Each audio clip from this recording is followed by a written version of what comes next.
যারা নারী নিরাপত্তার কথা মুখে বলে তারা এই ধরনের ঘটনা ঘটাবে কেন? তৃণমূল বিজেপির ঝামেলা ঝঞ্ঝাট মিটিয়েই যখন মানুষ ভোট দিচ্ছেন তখন প্রাকৃতিক দুর্যোগ মানুষকে আটকাতে পারবে না। শান্তিপূর্ণ নির্বাচন করানোর দায়িত্বই তো আমাদের, ওই জন্য তো আমরা রাস্তায় রয়েছি। একেবারে আমার সঙ্গে এই মুহূর্তে রয়েছেন পানিহাটির সিপিআইএম প্রার্থী কলতান দাশগুপ্ত। সেই প্রথম দিন ইন্টারভিউ হয়েছিল, আবার আজকের একদম ভোটের দিন। কি বুঝছো দাদা? এই তো বুথ থেকে ভালো পরিস্থিতি, মানুষ খুব উৎসাহে ভোট দিচ্ছেন। এইসব তৃণমূল বিজেপির ঝামেলা ঝঞ্ঝাট মিটিয়েই যখন মানুষ ভোট দিচ্ছেন তখন প্রাকৃতিক দুর্যোগ মানুষকে আটকাতে পারবে না। আর কিছু কিছু জায়গায় ঝামেলা হচ্ছে।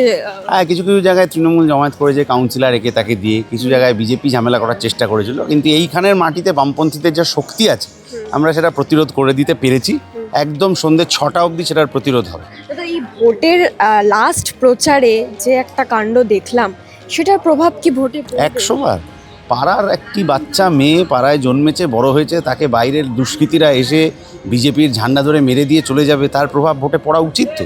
বিজেপির এই রাজনীতি তো গোটা মানুষকে দেখে নেওয়া উচিত, পাড়া বেপাড়া সবারই দেখে নেওয়া উচিত, অবশ্যই এর প্রভাব পড়া উচিত। বলছি দাদা, এই যে একটা গান এই পানিহাটির বিজেপি প্রার্থী বা অভয়ার মাকে নিয়ে যেটা ভাইরাল হয়েছে, সেই গানকে নিয়ে একটা নির্দিষ্ট মিডিয়া চ্যানেল মূলত বামেদেরকে কটাক্ষ করে নানান তারা নিউজ করেছে, আমরা দেখলাম।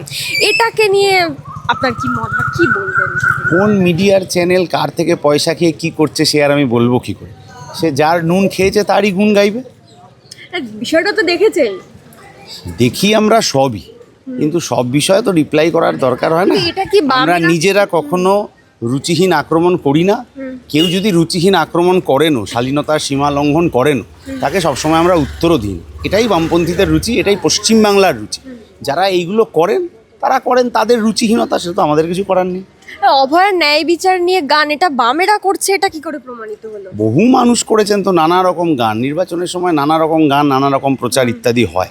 তাহলে কে কী করেছেন সেটা তো আমরা বলতে পারবো না, কিন্তু যে চ্যানেল যার নুন খেয়েছে তারই গুণ গাইবে, এটা খুব স্বাভাবিক। তার নিরপেক্ষতা নিয়ে প্রশ্নের মুখে পড়বে সাধারণ মানুষের কাছে, সেটাও স্বাভাবিক। সেই প্রশ্নের মুখে পড়ছে, যে আপনি প্রশ্ন করলেন, এটার কারণেই তো তার নিরপেক্ষতা আক্রান্ত হয়েছে। তাহলে যে মিডিয়ারই যদি নিরপেক্ষতা আক্রান্ত হয়ে যায় তাহলে আর পড়ে রইল কি? পানিহাটিতে তো সম্পূর্ণ শান্তিপূর্ণ নির্বাচন হচ্ছে না বোধহয়। শান্তিপূর্ণ নির্বাচন করানোর দায়িত্বই তো আমাদের, ওই জন্য তো আমরা রাস্তায় রয়েছি। হাজারে কমরেড রাস্তায় রয়েছেন যাতে শান্তিপূর্ণ নির্বাচন হয়।